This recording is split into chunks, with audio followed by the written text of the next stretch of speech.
Bismillahirrahmanirrahim. Assalamualaikum students. This is lecture number 3 and lecture number 3 is about the database approach. First the overview of previous lecture. Previous lecture था उसमें हमने basically पढ़ा कि file based system क्या होता है, what are data files. Then we study about file based system and then we studied about the limitations of file based system. तो previous lecture में जो सबसे पहला मेन पॉइंट था that is about data files, कि हमने data और information से रेलेवेंट तो पढ़ लिया कि क्या होता है. उसके बाद हमने देखा कि जो आपके पास डेटा फाइल्स हैं वो क्या होती हैं, बेसिकली किस तरह से उनमें रिकॉर्ड होता है और किस तरह से उस रिलेटेड रिकॉर्ड को हम स्टोर करते हैं और किस तरह से उन डेटा फाइल से हम एक फाइल बेस्ड सिस्टम क्रिएट करते हैं और वो फाइल बेस्ड सिस्टम किस तरह से मल्टीपल एप्लीकेशन प्रोग्राम्स को रन कर रहा होता है और उसमें हर एक सिस्टम पे डिफरेंट प्रोग्राम रन हो रहा होता है और वो program basically different data files को मैनेज कर रहा होता है और उन डेटा फाइल्स में बेसिकली रिलेटेड इन्फॉर्मेशन होती है.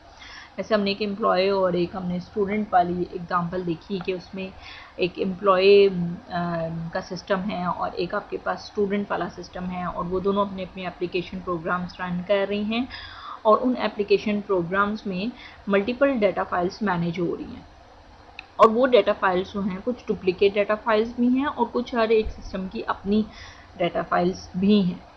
तो इस तरह एक जो फाइल बेस्ड सिस्टम है वो बेसिकली सेपरेट एक application multiple application programs run कर रहा होता है और उन एप्लीकेशन प्रोग्राम्स में आपके पास डिफरेंट डेटा फाइल्स होती हैं और उन डेटा फाइल्स में बेसिकली रिलेटेड इन्फॉर्मेशन होती है. अब हमने उसके बाद इस फाइल बेस्ड अप्रोच के ड्रॉबैक्स देखे.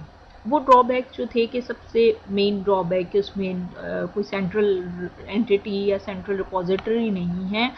हर जो सिस्टम है वो अपनी अपनी इंफॉर्मेशन या अपनी अपनी रिकॉर्ड कीपिंग कर रहा है और अपना अपना कोई भी एप्लीकेशन प्रोग्राम रन कर रहा है, जो कि एक बहुत ज़्यादा मेंटेनेंस कॉस्ट भी रिक्वायर्ड है और एक बहुत ज़्यादा ओवरहेड क्रिएट हो रहा है और आपके पास डाटा शेयर भी नहीं हुआ है क्योंकि कोई सेंट्रल एंटिटी है ही नहीं.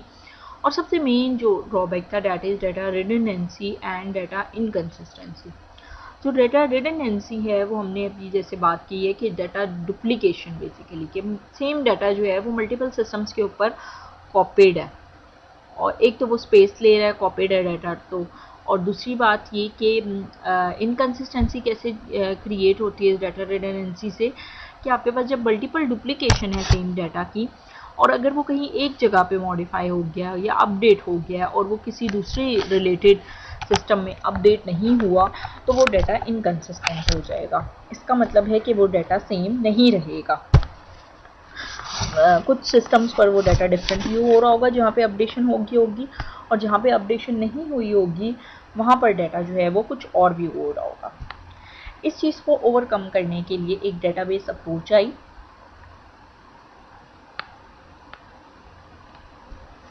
और वो डेटाबेस अप्रोच ये है कि एक कोई सेंट्रल एंटिटी हो और वो सेंट्रल एंटिटी जो है वो सारी फाइल्स को मैनेज कर रही हो और उसमें अपना एक एप्लीकेशन प्रोग्राम हो और उस एप्लीकेशन प्रोग्राम का एक अपना फाइल फॉर्मेट हो. हर सिस्टम अपना अपना एप्लीकेशन प्रोग्राम रन करके डिफरेंट फाइल फॉर्मेट ना अप्लाई कर रहा हो. So this is all about the previous lecture overview. Now in today's lecture, you will learn about the database approach, advantages of database and history of databases. First is database approach.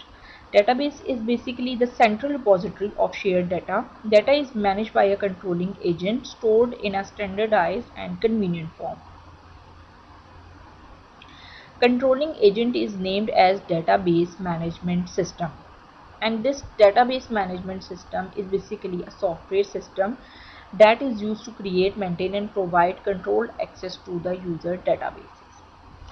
अब basically file based system और database approach में क्या difference है. जो database approach है उसमें एक central repository होगी, सेंट्रल रिपोजिटरी है और उसमें सारा डाटा जितनी भी रिलेटेड फाइल्स हैं either for a employ system, either for a student system and either for an admin system, ये सारी एक सेंट्रल एंटिटी होगी. और ये जो सारी सेंट्रल एंटिटी है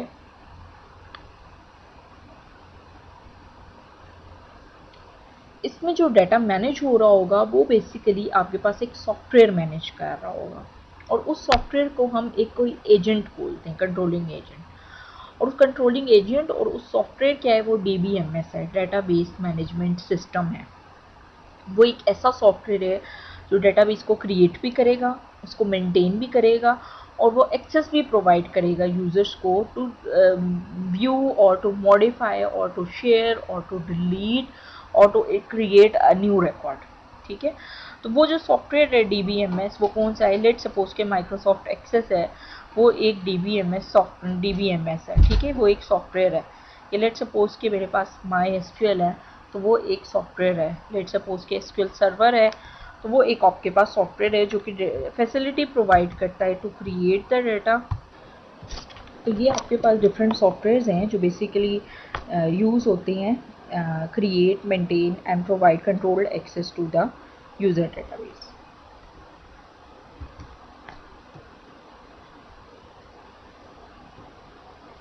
This is database approach.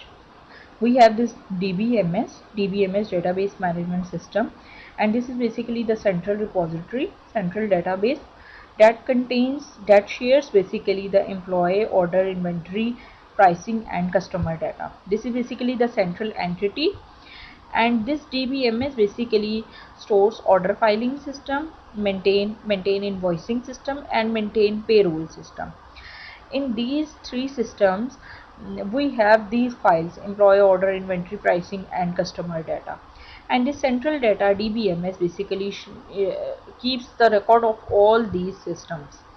And further, next these systems basically contact with this DBMS and then basically create or maintain or update or delete the particular information or data from through this DBMS. DBMS manages data resources like an operating system manages hardware resources. जिस तरह से आपके पास एक operating system आपके hardware के सारे resources को और आपके एप्लीकेशन प्रोग्राम्स को ऑपरेटिंग सिस्टम मैनेज कर रहा होता है, इसी तरह से डेटाबेस मैनेजमेंट सिस्टम जो है वो आपकी डिफरेंट जो डाटा के रिसोर्सेज हैं, जो आपकी डिफरेंट फाइल्स हैं, डाटा फाइल्स हैं, उनको मैनेज कर रहा होता है। Okay, this is basically the difference between database system and file based system. देखिए, फाइल बेस्ड सिस्टम में आपके पास डिफरेंट फाइल्स हैं। पर्सनल डिपार्टमेंट एम्प्लॉयज़ की एक अलग से फाइल है, इसी तरह से सेल्स डिपार्टमेंट में ये 3 फाइल हैं, कस्टमर्स की, सेल्स की और इन्वेंट्री की इन्फॉर्मेशन है, और अकाउंटिंग जो डिपार्टमेंट है उसमें बेसिकली अकाउंट्स की सारी इन्फॉर्मेशन है। अब इसको आप अगर डेटाबेस अप्रोच में करें तो एक सिंपल DBMS है और उसमें ये तीनों डिपार्टमेंट्स इस DBMS को शेयर कर रहे होंगे, और ये DBMS बेसिकली मैनेज कर रहा होगा एम्प्लॉयज़, कस्टमर, सेल्स, इन्वेंट्री और अकाउंट्स की सारी इन्फॉर्मेशन। अब इनमें से जो भी कोई एक अगर इधर लेट सपोज के कस्टमर की इंफॉर्मेशन में या सेल्स की इंफॉर्मेशन में अपडेट या मॉडिफाई करता है, और उसके कुछ देर बाद ये जो अकाउंटिंग डिपार्टमेंट है ये वही वाली सेल्स वाली इंफॉर्मेशन को व्यू करना चाह रहा है, तो उसको अपडेटेड इंफॉर्मेशन व्यू होगी, क्योंकि ये सब जो है वो एक सेंट्रल रिपोजिटरी में बेसिकली सारी इंफॉर्मेशन मौजूद है। ओके, नेक्स्ट जो एडवांटेजेस हैं वो बेसिकली यही है प्रोग्राम डाटा इंडिपेंडेंस, कि आपके पास हर सिस्टम के लिए अलग अलग से प्रोग्राम आपको मैनेज नहीं करने पड़ेंगे। Meta data stored in DBMS, so application don't to worry about the data formats, same format. Data requires update managed by DBMS, so programs don't need to process data access or routines. Result in increased application development and maintenance productivity. और next is basically the minimal data redundancy. Data redundancy सबसे ज़्यादा minimum क्यों होगी? जैसे मैंने आपको बताया है कि आपके पास जो डाटा है वो कंसिस्टेंट रहेगा। आपके पास ये चीज़ इंश्योर होगी कि जो डाटा इंटेग्रिटी है वो कॉम्प्रोमाइज़ ना हो रही हो, कि आपके पास अगर आप मॉडिफाइड डाटा कर रहे हैं तो वो हर जितने भी रिलेटेड सिस्टम्स हैं उन सबको मॉडिफाइड डाटा ही व्यू हो। डाटा शेयरिंग है क्योंकि एक सेंट्रल एंटिटी है और सबको डिफरेंट यूजर्स को सेम डाटा व्यू होगा। एनफोर्समेंट ऑफ स्टैंडर्ड है कि all data access is done in the same way, कि आपके पास जो सारे डाटा है सारा कुछ आप उसमें इन्फोर्स कर सकते हैं ये चीज़ कि आपका जो डाटा है वो एक स्पेसिफिक फॉर्मेट को और सेम फॉर्मेट को फॉलो कर रहा हो, और जितने भी उसके यूज़र्स हैं उनको आप डिफरेंट कोई स्टैंडर्ड अप्लाई करना चाहती हैं या आप कोई एक्सेस प्रिविलेजेस देना चाहती हैं तो वो आप कर सकते हैं। डेटा क्वालिटी इंप्रूव होगी डेफिनेटली, आप different data validation rules apply कर सकते हैं, आप कंस्ट्रेंट्स ऐड कर सकते हैं, आप प्रिविलेजेस ऐड कर सकते हैं कि कौन सा यूज़र जो है वो किस टाइप का डाटा व्यू कर सकता है और किस टाइप के लिए वो रिस्ट्रिक्टेड है।